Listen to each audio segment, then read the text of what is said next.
talking that talk and spitting them facts. We setting them traps and cracking them backs. Yeah. We got all the news, we know all the stories. Yeah. We start from the bottom, rise up to the glory. Yeah. We say what your local reporters can't say. Yeah. We break down the X's and O's on the play. It's AJ, King, Con, and Jose. Ruckus. We call it right on the first take and they love us. Yeah, we the best when it comes to sports debate. Find the podcast and let it play. If we get you in your feelings, that's okay. AJ and Jose send you on your way like, bruh, don't cause a ruckus. We just call it how we see it, big bro. And that we will always do. What's up, Internet? Welcome to Don't Cause a Ruckus, your favorite sports show. You just don't know it yet. I'm Jose Ruckus. Joining me on this show is a good friend, arch enemy, AJ Khah. What's up, my guy?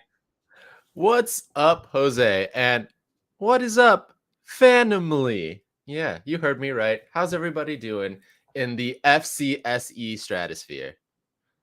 You guys ready for your first episode of Don't Cause a Ruckus?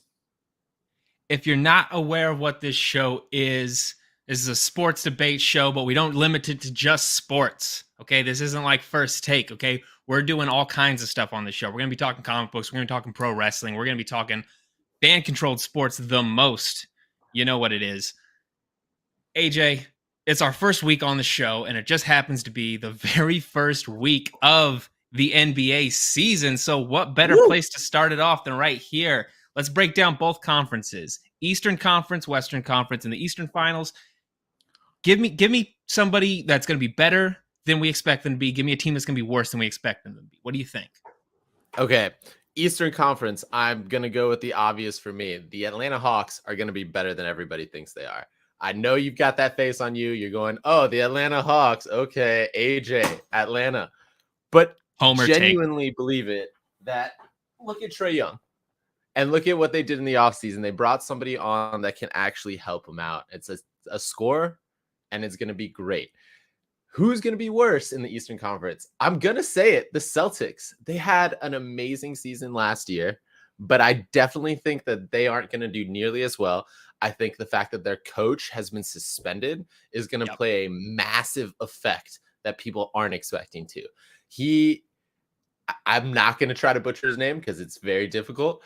So I just think that he is a lifeblood to that Celtics team that nobody was expecting. And I genuinely think that if Boston had tried to fire him, Brooklyn would have come in and tried to take him underneath him and fired Steve Nash. So I agree with you on the Celtics part. The coach being suspended is a huge part of it. Also, the Robert Williams injury is going to be huge for that team. He was obviously Marcus Smart was the one who won the Defensive Player of the Year last year, but I honestly think Robert Williams was a much more important key to that defense and even on offense as well. The Hawks, man, I need to see that team take a bigger step forward offensively. I need to see Trae taking not as many deep threes. I need to see him passing the ball, get more people in work. Obviously, they went to the Eastern Conference Finals. They took a step back last year. I need to see them step up in a different situation. I need to see that team evolve. My big surprising team, the Cavs. I mean, the Cavs, people sort of expect them to be good, but the Cavs team is very, very good this year. They've obviously brought in some people on a trade and stuff.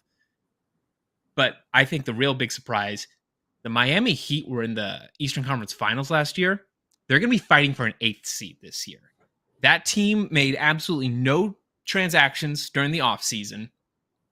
The only way that they can improve, get back to an Eastern Conference Finals, because there are players coming back. Teams are going to be better. The Bucks are going to be a lot better this year. The Cavs are going to be way better this year. The only way that the Heat can get back to that is if you see guys like Tyler Hero and Duncan Robinson take big steps forward, and I just don't really think that's the case. I mean, I'm going to say no. I disagree on the Heat. I think the Heat are going to be the exact same as they were. They're going to be a little middle of the pack. They're going to surprise people. But I do agree with you on the Cleveland side. Donovan Mitchell is one of my favorite players. Him playing with the Cavs, I think gives him a new opportunity. And I have to agree with you. I think that's going to be cool. But I think we got to move over to the Western Conference because I got some thoughts on that. Okay. Well, give me your Western Conference picks. All right. Team that's not going to do well. Lakers. Every year, I'm going to say the Lakers. Everyone expects them to do super well. They're hyped up beyond belief. They're not going to do as well as you're expecting them to. I mean, everybody else is going to say they are, but they're not. Now, team in the Western Conference, I think, is going to do really well and surprise people. I always want to say Phoenix, but you can't bet against Golden State. Yep. Last year, nobody had them winning it, but they won it. It's one of those things that just because they have Steph Curry and Klay Thompson back, it's one of those things that you can't ever count them out. There's a reason why they're perennial champions. Well, so Thoughts? the Suns, I sort of think that the Suns have hit their limit. There's going to be a lot of turmoil in that organization. I really don't see the Suns have made it to the Western Conference Finals. I mean, they made it to the finals and then they made it to the Western Conference Finals, I believe. They're a really good team. They have been for a couple of years now. They really started popping off in the bubble. I expect this to be a step back for them. Chris Paul keeps getting older and older and his play is on a decline. He's not bad yet, but it's on a decline. And with all the turmoil going on in that organization, I just don't expect them to continue to be that good. I think this is an off year for them.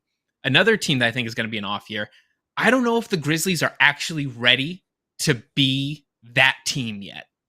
They 100%. think that they can make it into the finals this year. They think they're a finals caliber team. I don't even think they make it to the Western Conference Finals. I don't think that they make a deep playoff run. I think that team is still they have Ja Morant, and Ja Morant is the most exciting young player in the league right now. No doubt about it. But that team is missing pieces to take them over the top. Now, I agree with you. I do really think I honestly have the Warriors repeating this year. That was such a good team last year, and they're coming back reloaded. James Wiseman, I mean, you saw him last night play against the Lakers. He's going to be holding it down in the center, just like he's going to be getting rebounds. He's going to be working that. It gives a new dynamic to that offense. That's such a huge thing. I expect the Warriors to repeat. But we do have another Warriors topic, other than them being a really good team, which is that there's a whole lot of controversy going on with Draymond Green right now, right? Okay. He punched one of his players. There's talk, they didn't extend his contract. He wants one more big contract. He's also really talking a lot about playing with LeBron James right now. He seems to want to be on the Lakers right now. Do you think that the Warriors should keep Draymond Green? Do you think that they need to move away from that contract? Or do you think it's like he's one of the core pieces, he's one of the guys that they need to hang on to? What do you think about that? Okay, before we get back into the whole Draymond situation, because we're going to spend some time on that, I got to talk about what you said with the Grizzlies. I 100% agree with you, because there's another team that I feel the exact same way as. They don't have it in them. And Ja Morant, like you said, killer instinct. He is one of the most brilliant young players in the league right now. But I feel like they're too young. They don't have that playoff experience. They don't know how to get to the finals. 100% agree with you. Another team that I feel like is in a very similar situation. They're just relying too much on their all-star in the Western Conference. It's the Dallas Mavericks. Luka is great, yes, but the man has no we always bring that Trae Young Luka debate back. Every season you hear it because they were traded. But Trae Young in the offseason has been working with Kyrie Irving, Kevin Durant. Luka has been in hookah bars. Luka's been in lawsuits with his mom because she's using his name without. Luka's not doing the things that Luka needs to be focusing on. And his teammates and Mark Cuban aren't as well. So that's another team that I think is not going to do very well. But I think the Clippers may surprise people with Kawhi Leonard. I do too. Now, we don't know what Kawhi coming off that injury is really going to look like. Exactly. Now, to go to the question that you mentioned earlier, Draymond Green. All right. I love Draymond. Draymond's great. I think that he has every right to ask for that large contract. All right. He has every reason to do it. He is made, alongside Steph and Klay, Golden State a household name. I remember growing up in the 90s when they had that awful logo, when they still had Monta Ellis on the team and people thought he was going to be a superstar. All right. That was and everything before then was the downside of Golden State. Now they are completely different. Everybody loves Golden State. They have jerseys. I couldn't see one jersey of Golden State before Steph was on that team anywhere. It was kind of embarrassment. So the Run TMC era was pretty good. Okay. Maybe that's pushing it. But now you gotta give, props where props are due. All right, Draymond, while he may not be the flashiest, the most alluring player he does the nitty gritty that needs to get done. He's a team player. He knows what's expected of him, and he knows what to push into literally punch into other teammates to get them to know what's expected of them. Having said that, he's in a perfect position, though. I can see him go to LeBron's Lakers, and everybody's going to love him. He's going to have jersey sales everywhere. He's moving from one place to California to the next. Not a big move. But he needs to. He should. Golden State should extend that contract, give him a big one. You think Golden State should extend the contract? Yeah, they need to re-up 100%. That contract. They're already deep in the luxury tax. They're taking the luxury tax as far as almost anybody's ever taken it. They just extended Poole. They just extended Wiggins. If it's winning, why change it? Okay. We're gonna have to put this one up on the poll because I completely disagree with you. So let's ask the fans in the chat right now. Do you guys think that the Warriors need to re-sign Draymond Green after this season? Do they need to extend the contract? Because I think that they need to move on from Draymond Green. They've brought in this young core, especially with guys coming in like Kuminga, like Wiseman. Jordan Poole's getting a lot of minutes now. Wiggins is out there. Wiggins was actually in the postseason. Wiggins was probably the best defender on the team. Wiggins was incredible at taking down these teams. So I really think that it's time. Draymond Green is an aging player. He is of the three guys there, the older guys. He's the one who's, obviously Klay Thompson's had injury problems, and that's taken a whole lot off of his game. But Draymond got benched in the postseason. They pulled Draymond out. They benched his ass. Okay, they're at the point where they need to move on because Draymond Green is not worth the contract that he wants. I 100% understand why Draymond wants that contract. And you know what? If somebody's going to give it to you, my man, absolutely go sign that thing. But that's not where you're at in your career anymore. The Warriors, it would be so bad for them. And if they're willing to go further into the luxury tax, if the owners really are willing to go out there and they don't care about the price, they just want to win, that's fine. But from a general manager's perspective, I would not be re-signing Draymond Green right now. That seems insane to me. All I got to say, man, is if Klay and Steph are the heart and the mind of Golden State, Draymond is the soul, man. Without the soul, you're going to die. Anyway, he's going to join LeBron James. He's going to be in potential all-stars caliber team anyway. That isn't going to do well. So let's keep that mindset going. Let's think of if LeBron James, hypothetically speaking, if nobody signs Draymond. No. Would you want to see him in hoops? Would you want let's to phrase see him it this FTF way. hoops?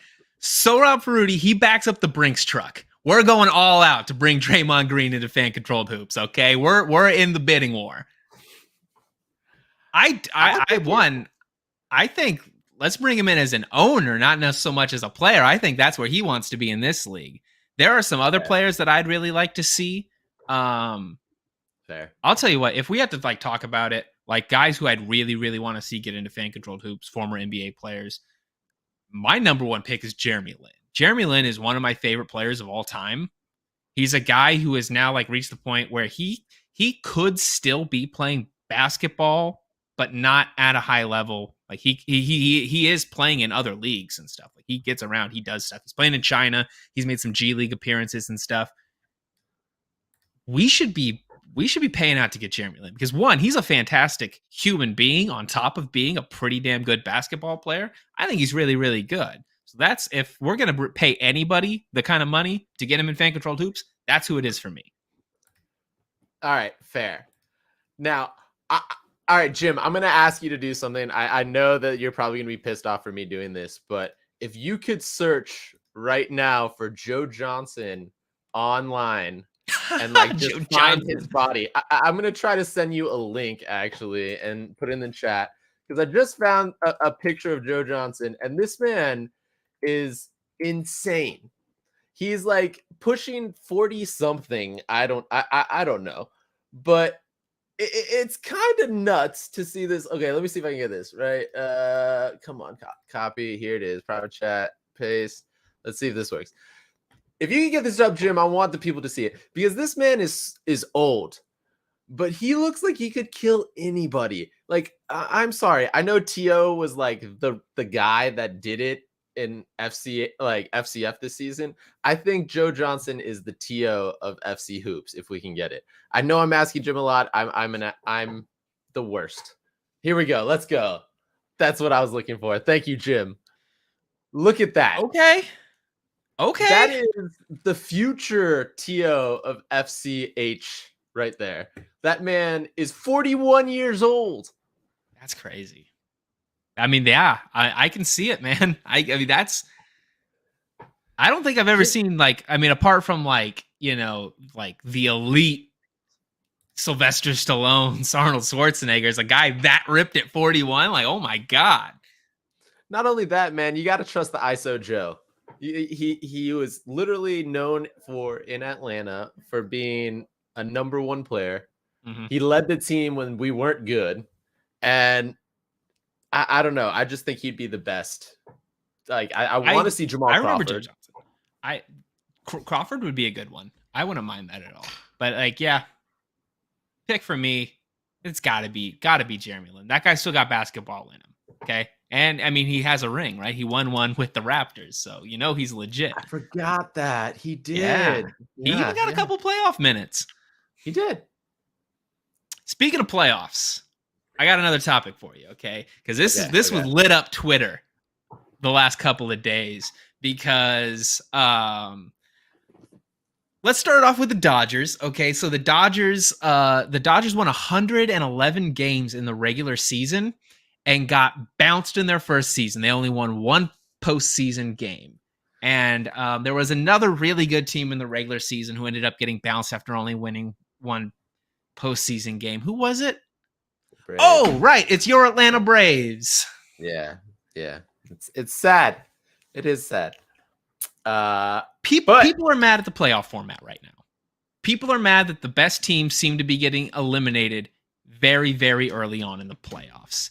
They're because obviously baseball expanded the playoffs a couple years ago. There's more teams than ever. AJ, what do you think? Is the new playoff format bad? Yes. It's bad when any sport that's as long as baseball is, season and all, that the playoffs don't match up. Like we have it in almost every other sport except for football, which I totally understand why. But why is it in like basketball? It's a game of 7, hockey game of 7. Everything's game of 7 except for the MLB. I mean, personally, it's not a good look when the two best teams in the league, or actually in the NL, I guess, go out in the first round.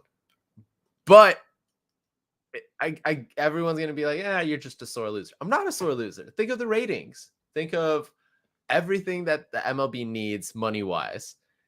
It's just a bad look. I think they should have added 2 more games. I think it needs to go that way always. And I'd love it. Even if they take it to 7, do you really think that the Dodgers, they lost a 5-game series. They only won 1 game. Personally, I don't think this is bad at all. This is not a bug. This is a feature, in my opinion. One thing that I've always loved about baseball is that the postseason is a real postseason. Anybody can win that. Okay, this is not like March Madness, where if you come in as a 16 seed, you will never win the championship, right? Or this is not football, where like the odds of winning as a wild card team are just insane. Like very few people have ever done it. We're talking about like both teams that came out of the wild card just beat the 2 best teams in their conference. That is awesome. The postseason should feel like anybody has a chance. I don't really think the problem is this postseason format. I sort of like it. If it's not sustainable going into playoffs after that season, Shorten the season. Why are we still playing all these games? Why is it that it's just we're waiting for a team to get hot at the end? I think Josh McCougar right there in chat. Can we bring it? Shorten the season? Thank you, Josh. But see, look at what he said. Make the playoffs longer, though. He worked you like a true professional wrestler would. He brought you in and then sold you on the take. But no. Okay, then let me pose another question to you. What if instead there's the argument to be made that the wild card made the like top teams cold because they weren't playing as much? Would you prefer to add, say, 2 more teams or 4 more teams, I guess, 2 more on each side, just so that every team is continuously playing? Or don't you dare call me a wrestler.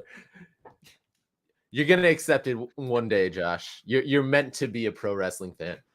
But would you rather add 4 teams to the playoffs just so that there isn't this quote unquote cooling off period for the like lead teams? Or do you think it's something that should be used or utilized properly? Because there's always this question of, are these teams getting cold in the off time, in the days that they're not playing, the weeks that they're not playing during the wild card? If the teams don't want to buy, why are they playing for the buy?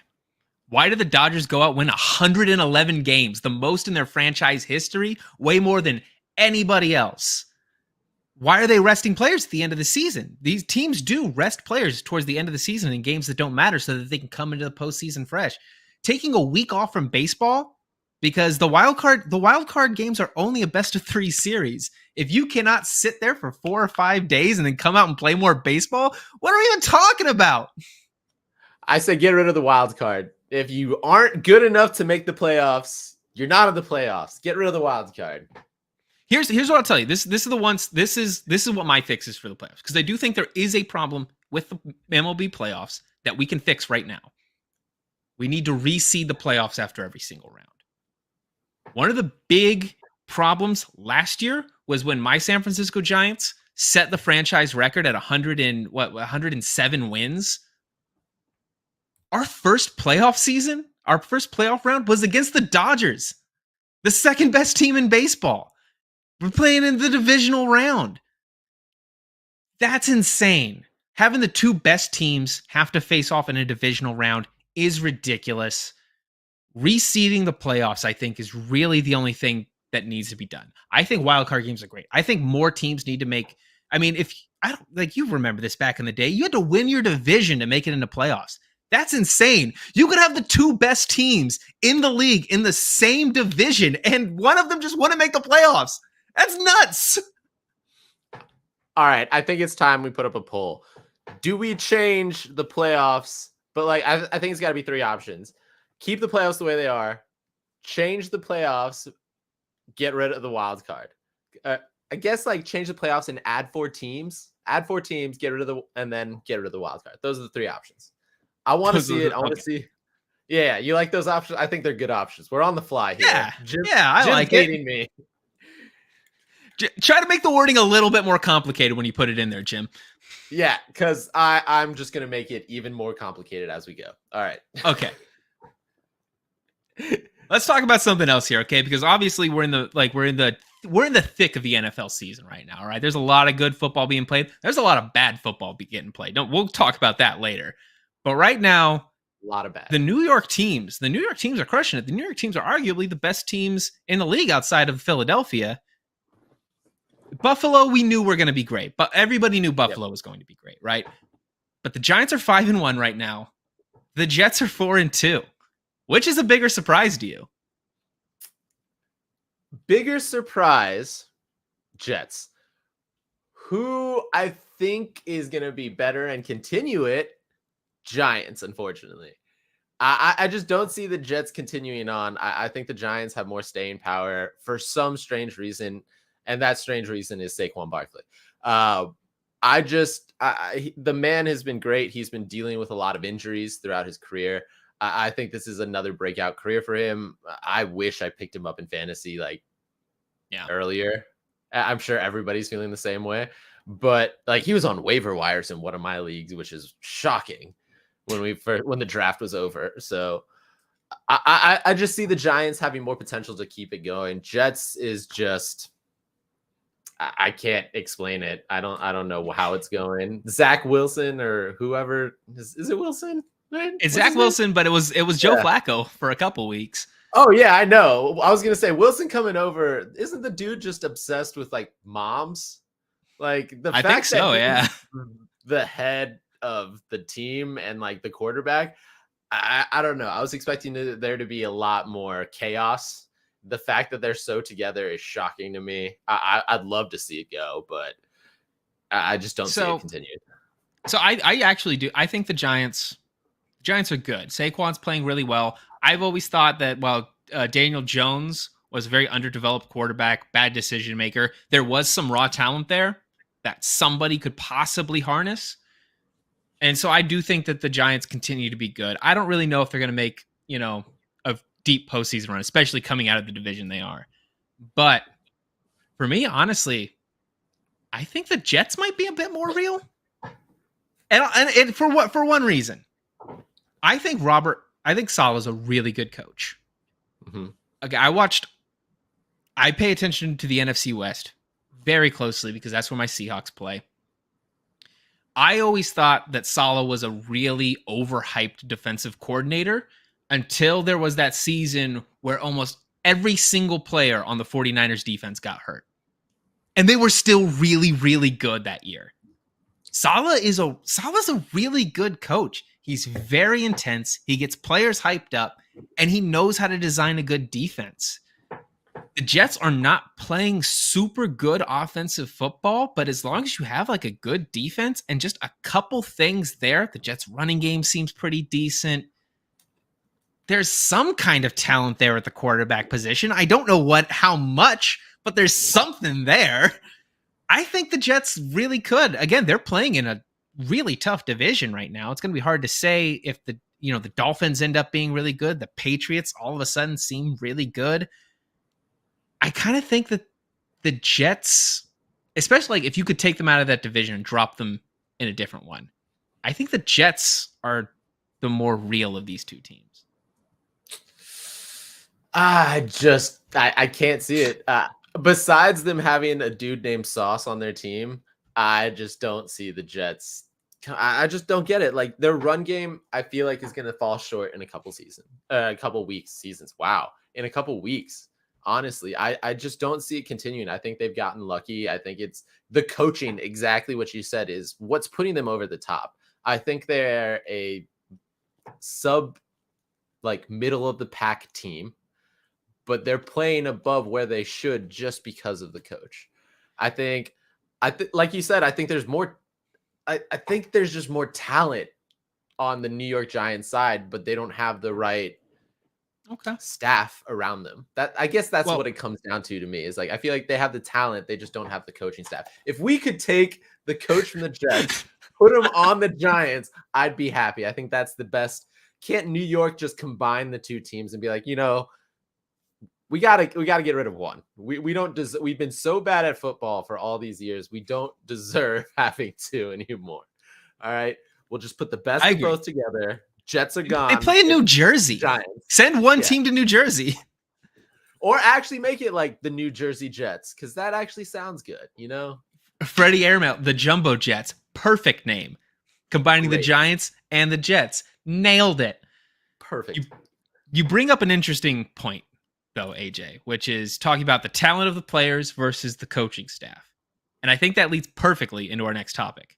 But before we get to that, I'm going to point this out. We got that poll ended. I love that Jim put it as, does Jim hate AJ? It's a great question. But nailed it. The fans want to get rid of the wild card, and I got to agree with them. It's disappointed in the fans. Disappointed in the fans. All right. Coaching versus talent. We've got two great point of views here, because there are two quarterbacks in this league who are extremely hyped coming into this season. Both had coaching changes. Both are playing really bad right now.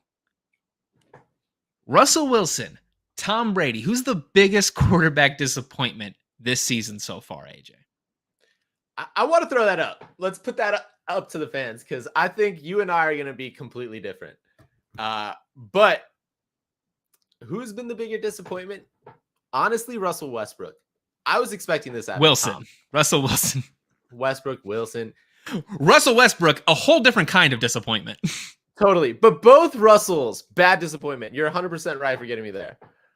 He's been that bad and boring that I can convince him that he's an NBA player. That's where I'm at with this. No, but he's been a disappointment. I was expecting him to go to Denver. I was expecting him to thrive there. He's been asking to leave Seattle, not in the best way. This whole thing was pretty much set up perfectly for him. Yep. And he's failing. To me, Tom Brady, this was all expected. I think he made the biggest poor decision of his entire career coming back out of quote unquote retirement. He's losing his wife, and honestly, he's putting kind of a stain on his career. He could have gone out on top. He had a great, I wouldn't say great season, but he had a decent season last year. He could have ended it still relatively on top. He could have still had his wife, kids, everybody happy. Now he's kind of in a bad season where people are kind of people calling him bust, old, needs to go to retirement. He made a poor decision there. And it's one of the first times I can say in my life that Tom Brady made a bad decision, because the guy is made of great decisions. He's a good quarterback. And I hate to say that as a Falcons fan. So you're going, like I'm going go Wilson, bigger disappointment? Wilson is a bigger disappointment. So I'm going to disagree with this one. And I'll tell you why. I knew it. I'll tell you why. Because for Russell, I believe that the ability is still there. I think that this experience through the first 6 games or so has been a humbling experience for Russell Wilson. This is that point in the movie. He's gotten everything he ever wanted, and it didn't work out the way he wanted it to. He's realized that now. He can't just do exactly what he wants to do and it's going to work out for him. He can't just rely on his pure talent and it's going to work out for him anymore. He knows now that there needs to be... Nathaniel Hackett is not going to be the coach next year. They're getting rid of that coach. And they're going to bring in a coach who is going to be more detailed in what he actually wants to do. They can't just run the Russell Wilson offense. Pete Carroll elevated Russell Wilson the way that he is currently elevating the Seahawks roster. We were told the Seahawks were going to have the worst team in football. Geno Smith was supposed to be the worst quarterback in the league. Neither of those things is true. Good coaching elevates talent. Talent on its own does nothing. What Tom Brady did is that he's just done. That's the disappointment, is that if you're looking at it as a Bucs fan, you're done. There's no more hope. Brady's going to be, at the very least, he's going to be gone next year. He's not re-signing that contract with the Bucs. He'll go to a team that has a better roster. He'll go to a team that has more things, or he'll do the smart thing and retire. If you're the Bucs, your team's done for the next 3 to 4 years. Broncos fans should believe that Russell Wilson and that coaching staff is going to roll over. Russell Wilson is going to get healthy. He's going to get right. That team is going to come back, and they're going to be better in years to come. Tom Brady? Nope. Their Bucs are done. Just like the first time that they won a Super Bowl. It's over for the next 10 years. But can they really be disappointed, though? They had to expect it with Tom Brady's career when he came in, that it wasn't going to be a long time that they're going to be doing well with him. He had a short time period. He had a short expiration date, and the Bucs fans are coming up to that, and they're getting that sour milk taste in their cereal bowl and going, ooh, is it time? And yes, it is time. You need to get rid of that spoiled old man. I think that's what the problem here is that both of these guys gave a franchise hope at the beginning of the season. Tom Brady coming back from his fake retirement, Russell Wilson with this trade. Both franchises felt like they had a whole lot of potential going into this season. My point is just that there's still potential in Denver. It still might get there. There is. That's why I'm saying, yeah, I guess you're right. It is you're kind of making me see your point, but I just got to say, I feel like the disappointment is greater on the Denver side just because there was so much potential. Everybody was ready for it to take off. With Tampa Bay, like I said, there's an expiration date, and you kind of had to see it coming. Like, his expiration date was last season. He's spoiled milk now, and you guys have to deal with it, and you just had to, like, understand. Fair enough. I get that point. That makes sense. Let's talk about some other hype, some other hope that's being brought to people right now, because the XFL draft is going to happen fairly soon. A lot of people are getting their announcements that they're qualified for the XFL draft, including many of our favorites from the FCF. So AJ, who are you excited to see get drafted into the XFL? Okay. I have a top 3 that I've kind of been keeping my eye on, and that's my dog shaking in the background. Dog's so right excited now, for the topic. She's excited. Her favorite player is up. He's already been drafted. He's on a team, and that's DeAndre Francois. I hate Orlando with a passion because I'm Atlanta. They're usually our rivals on almost anything, but I'm going to be rooting for an Orlando team for like one of the first times in my life that they don't have Tracy McGrady on their team. Yeah, it's because DeAndre. And I'm hoping, fingers crossed, that they also go after these other 2 guys that I'm really excited for. And Jason Wright is 100% right with that one. I'm excited for Cecil. Cecil's going to be great. I think he's one of those players that he's never gotten a real opportunity to show his true talents just because of all the COVID situation, everything. And that's what unfortunately happened to a lot of these guys. COVID really affected the pro days for a lot of these guys, and they didn't really get a shot to show the professional levels where they are. And luckily the FCF did. And I think Cecil's one of those guys. He literally made he has an opportunity to do something that I'm very excited for, and ending Brendan Silver's XFL career, because he did that in the FCF. Yes, that man took one snap, got one tackle from Cecil Scary Cherry, and he was like, nah, I'm done. I quit. Literally didn't play another down in FCF history. And he's going to be a quarterback. I don't know if he's in Seattle or whatever. I know for a fact Brandon Silver is a quarterback on one of those teams. And I pray that Cecil is not on his team, just so we can have a rewatching. I don't know, just a second. One of my favorite moments of season 2 of just ending his career. And finally, just a personal favorite, Tommy O'Shea. That man, I know, works his bones off. He's one of the nicest men I've ever met. Genuinely cares about like everyone around him. I just think that he's one of those people, and he's talented. He's got the talent. He's got the hustle. He's got the drive. Seeing where he goes, I just hope he does insanely well. I'd love to see the 3 of them meet up in Orlando. But those 3, yes, they were all Bored Apes at some point, but Cecil was on every team, so you can't get mad at me for that. I mean, Cecil, of course, famously, some of his best plays were on the Wild Aces. Everybody knows that. Tommy was on my list. Tommy's such a good dude, such a nice guy. I've, gotten the pleasure to hang out with him quite a few times over Skype and Zoom and all that stuff, and he's such a good dude. Want to see all the success in the world for him. Another guy who's I've gotten the opportunity to hang out with a lot, and he's super awesome, and he's in this XFL draft, Marcus Carradine. Yeah, Marcus was a dude in season 1, did not get enough respect. He was so good, never got drafted onto any team, did make some good plays for the Glacier Boys in the People's Championship and stuff. I got to hang out with him in the hotel room afterwards. The dude was just so nice. I've never seen a dude like lose a championship and then been so nice afterwards. He was so kind to us.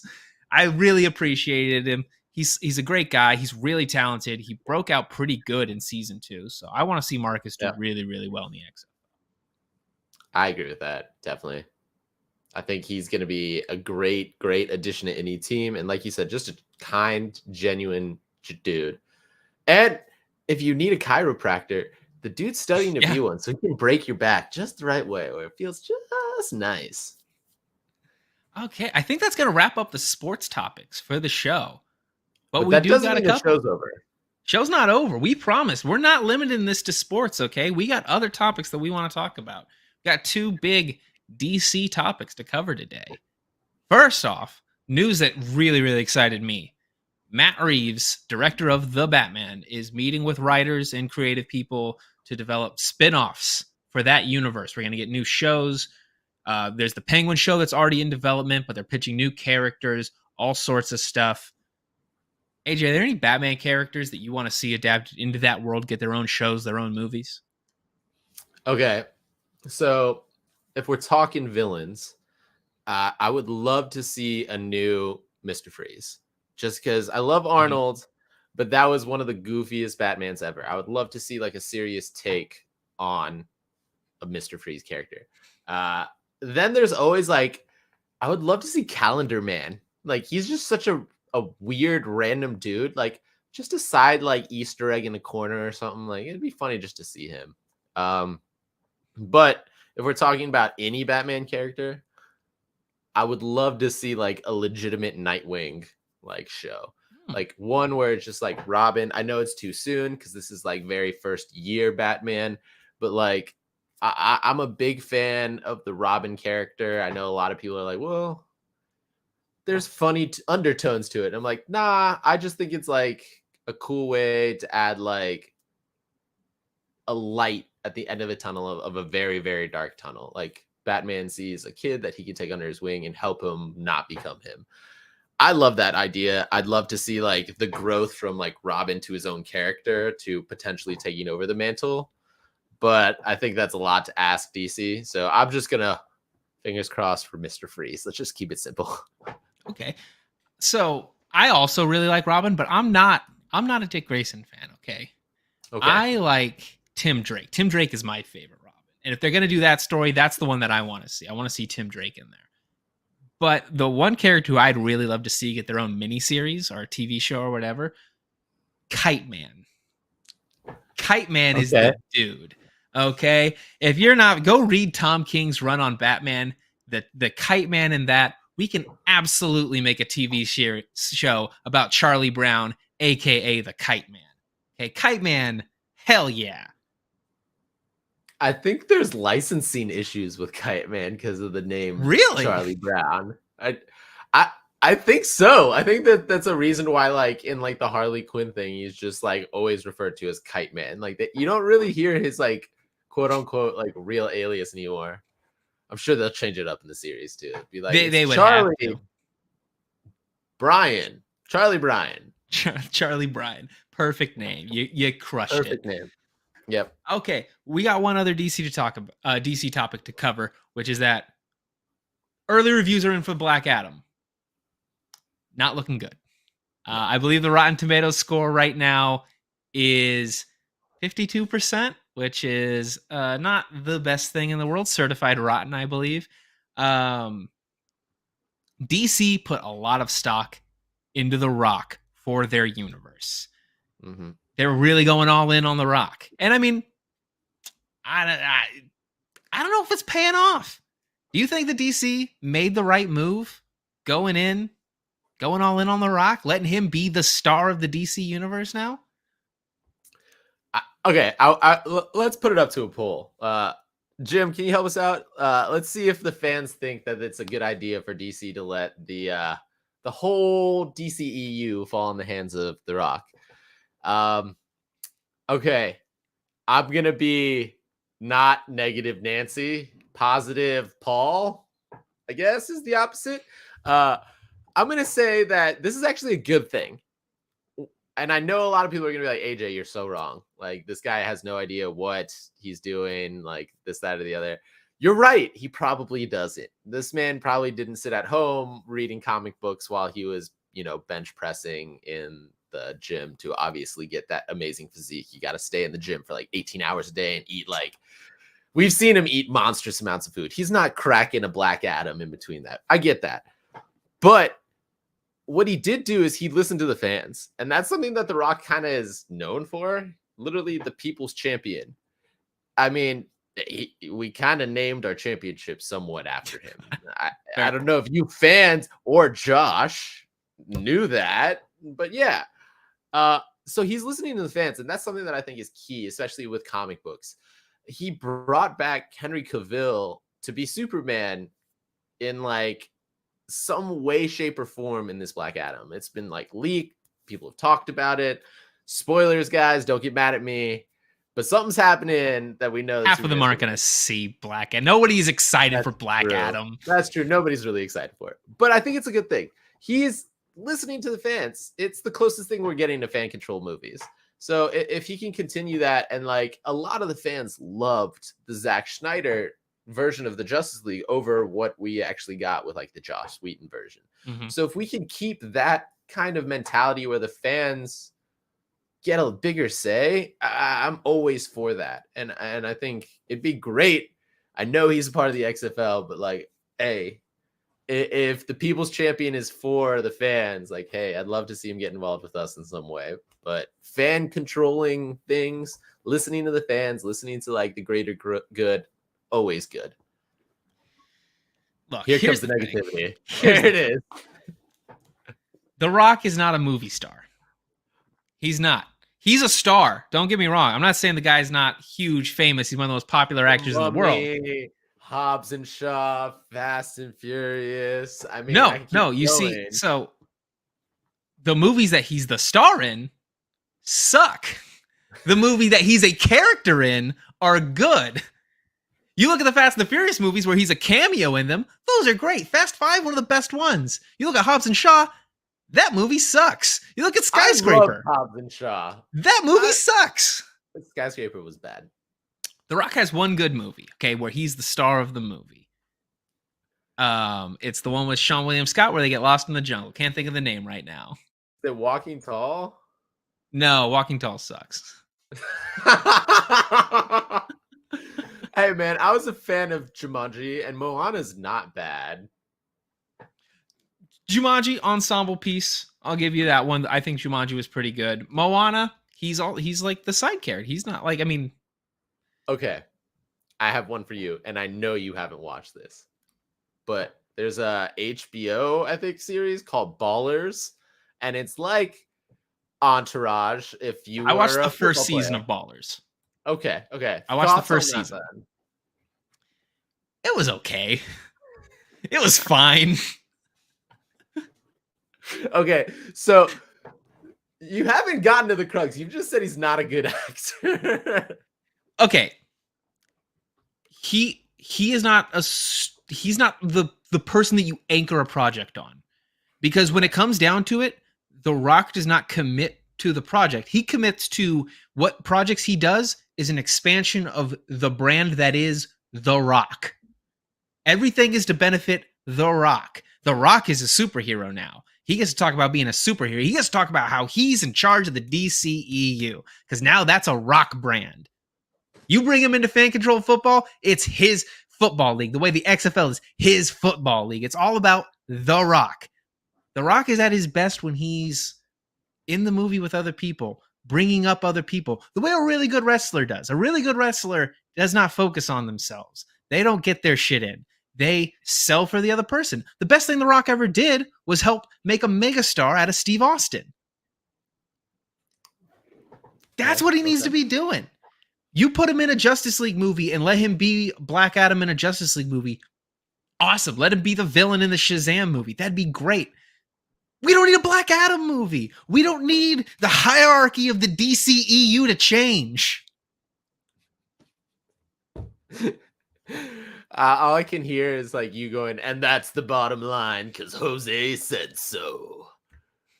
I don't know why. I just hear it. I don't know if that rhymes copyrighted. I don't know if I can say that. Well, Jose 1316 says you can say whatever you want.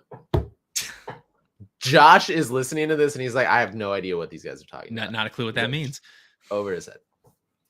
But that's the end of our show, guys. We really appreciate all the fans coming in, watching. If you guys have any topics you want us to cover, please throw them in the chat right now. We're going to go through them all. We're going to talk about them next week. Also, I just want to say thank you, Jose. Thank you, Josh Rakuga. Thank you, Jim Afro, who's been helping us in the back. And with that, I just kind of want to say, I don't know, we haven't really come up with an ending kind of thing, so we're just messing around with it. I'm working on it. But for now, Same fan time, same fan place. See you next week, guys. Don't cause a ruckus. We talking that talk, just spitting them facts. We setting them traps and cracking them backs. Yeah. We got all the news, we know all the stories. Yeah. We start from the bottom, rise up to the glory. Yeah. We say what your local reporters can't say. Yeah. We break down the X's and O's on the play. It's AJ, King, Con, and Jose. Ruckus. We call it right on the first take, and they love us. Yeah, we the best when it comes to sports debate. Find the podcast and let it play. If we get you in your feelings, that's okay. AJ and Jose send you on your way like, bruh, don't cause a ruckus. We just call it how we see it, big bro.